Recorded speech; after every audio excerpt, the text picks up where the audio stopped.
नमस्कार। खेत खजाना में आपका स्वागत है। आज 12 दिसंबर है और दिन है रविवार। बासमती और कॉटन पर चर्चा करते हैं, लेकिन उससे पहले आपसे निवेदन, इस चैनल को आप सब्सक्राइब कर लीजिए और सब्सक्राइब करने के साथ साथ बेल आइकॉन की घंटी जरूर दबाइए ताकि वीडियो अपलोड होते ही सबसे पहले आपके मोबाइल पर उपलब्ध हो। देखिए, बासमती का जो बाजार है वो जिस दिन से बासमती की आवक शुरू हुई थी 1509 की सितंबर लास्ट वीक में और अक्टूबर में, तब इसके भाव करीब करीब 3,000 रुपये के आसपास थे। 3200 रुपये के आसपास भी हुए हैं भाव। लेकिन जब 1121 आना शुरू हुआ, 1401 आना शुरू हुआ और 1718 आना शुरू हुआ और दूसरी जो वैरायटी है बासमती की, उनका जब आवक बढ़ी मंडियों में, तो एक साथ ऐसे लग रहा था कि दबाव आएगा और बाजार डाउन जाएगा, लेकिन बाजार ने तेजी की रफ्तार पकड़े रखी। आपको याद होगा पिछले से पिछले रविवार को जो व्यापारी स्टॉकिस्ट हैं, जो यानी निर्यातकों के लिए स्टॉक करते हैं, उस एंगल से व्यापार करते हैं, उन्होंने बड़ी तेजी से खरीदी की।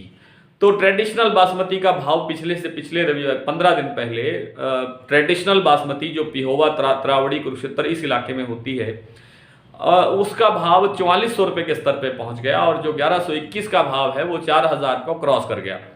इसी तरह से 1718 के भाव भी 3800-3900 रुपये के आसपास थे। 1401 का भाव भी 3700 से ऊपर चल रहा था। लेकिन अब पिछले 15 दिन के बाद में जो लगातार गिरावट आ रही है बाजार में, उससे व्यापारी और किसान दोनों हैरान परेशान हैं। अब सवाल ये है कि बासमती की दिशा तेजी की तरफ बनेगी या नहीं बनेगी, और बनेगी तो कब तक बनेगी। सबसे पहली बात यह है कि बासमती की जो जितनी भी वैरायटीज हैं, एक 17-18 को छोड़ करके, सबका उत्पादन पिछले साल की तुलना में काफी कमजोर है। 30 से 50% तक, कुछ वैरायटी 30% कम है, कुछ 50% भी कम है, यानी उत्पादन बहुत कम है, नंबर एक।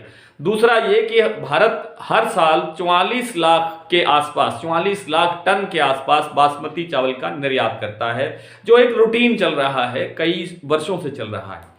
तो वो जो लक्ष्य है, उस टारगेट को तो पूरा होना ही होना होता है। थोड़ी बहुत देर सवेर हो जाती है, लेकिन उस टारगेट तक निर्यात हमारा, एक्सपोर्ट हमारा पहुंचता है। हालांकि दिसंबर के जो पहला हफ्ता आता है, दिसंबर की शुरुआत होती है, जैसे इन दिनों की बात है, तो इन दिनों में पैकिंग शुरू हो जाती है। सौदे हो चुके होते हैं बाहर के लिए और उनकी पैकिंग शुरू हो जाती है और शिपिंग की तैयारी होनी शुरू हो जाती है। तो इस बार क्या हुआ है अभी तक, क्योंकि सऊदी अरब से लेकर के और दूसरी जो हमारे बासमती को आयात करते हैं, बाहर का कोई भी व्यापारी, बाहर की कोई भी कंपनी, बाहर की कोई भी एजेंसी अभी तक डील करने के लिए भारत के व्यापारियों के पास नहीं पहुंची है। उसका एक सबसे बड़ा कारण ये है कि पिछले साल जो भारतीय बासमती का जो इंटरनेशनल मार्केट का रेट था वो था 880 रुपये डॉलर, और इस बार जो एक सौदा हुआ था, सऊदी की कंपनी ने किया था, वो सौदा किया था 1090 रुपये में। बहुत ऊंचे लेवल का भाव था, करीब करीब 200 से 300 रुपये तक का अंतर है, तेजी है। तो इतने महंगे स्तर पर वो जो सौदा हुआ वो बाद में कैंसिल भी हो गया। उसके बाद फिर चर्चा हुई कि एक कंपनी और आ रही है, वो भी खरीदी कर रही है, सऊदी की ही कंपनी है, लेकिन उसने भी डील नहीं की। और लगता ये है कि ये जो भाव 1090 रुपये का लेवल है इंटरनेशनल का, 1090 डॉलर सॉरी, तो उसको थोड़ा डाउन आना पड़ेगा। वो कब ये व्यापार डाउन करता है, उसको 1020-25 के आसपास जब ये भाव आएगा, तब लगता है कि बाहर के सौदे आने शुरू होंगे। उसमें 10 दिन का समय अभी और लग सकता है।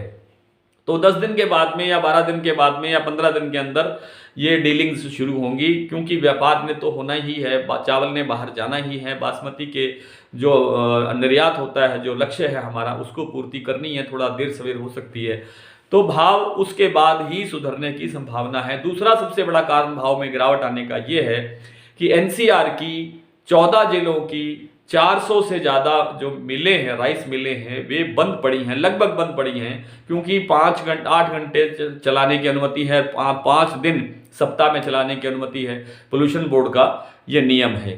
तो उसके कारण भी जो मिलें चलेंगी नहीं, तो वो मिल में स्टॉक करके क्या करेंगे। इसलिए बाजार में, यानी धान की मंडियों में परचेजिंग जो है वो बिल्कुल खत्म हो गई है और अब भाव जो है ट्रेडिशनल बासमती का भाव 3900 रुपये आ गया है।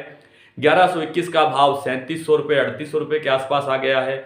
इसी तरह से 17-18 का भाव 36-3700 रुपये आ गया है और इसी तरह से 1401 का भाव 34-3500 रुपये के आसपास आ गया है। हालांकि 1509 का कारोबार अभी भी 3200 रुपये के आसपास करता हुआ दिख रहा है, लेकिन बासमती में ऐसी उम्मीद है, ऐसी संभावना है कि 15 दिन के बाद में, 10 दिन के बाद में इसमें ठीक ठाक बाजार तेजी की तरफ उठेगा।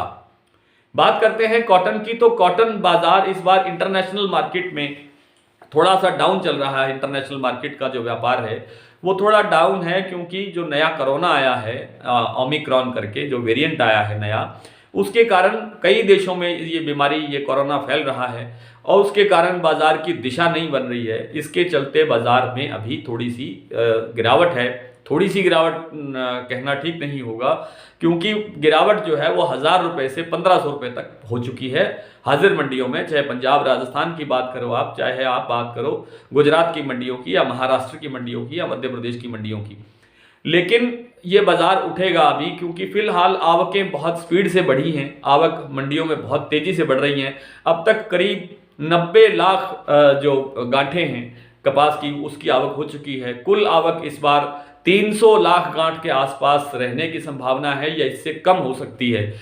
खेत खजाना ने सबसे पहले अपने जो डेली बुलेटिन आता है उसमें भी, और खेत खजाना का जो रेगुलर अखबार आता है उसमें भी, और यूट्यूब चैनल पर भी आपको कई बार ये बताया है कि इस बार कॉटन का जो कुल उत्पादन है वो 300 लाख गांठ के आसपास रहने की संभावना है। जबकि जितनी भी बड़ी एजेंसियां हैं और जो कॉटन का कारोबार देखती हैं, निगरानी रखती हैं, आंकड़े जुटाती हैं, उन सब का मानना था कि 350 लाख गांठ आएगी।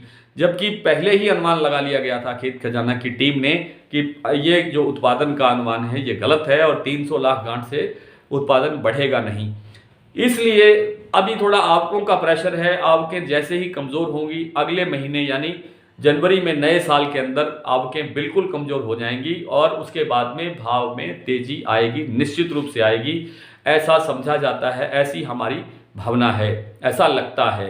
तो कल फिर आपसे इसी तरह से मुलाकात होगी और बातचीत होगी नए बाजार पर, नए भाव पर। तब तक के लिए नमस्कार।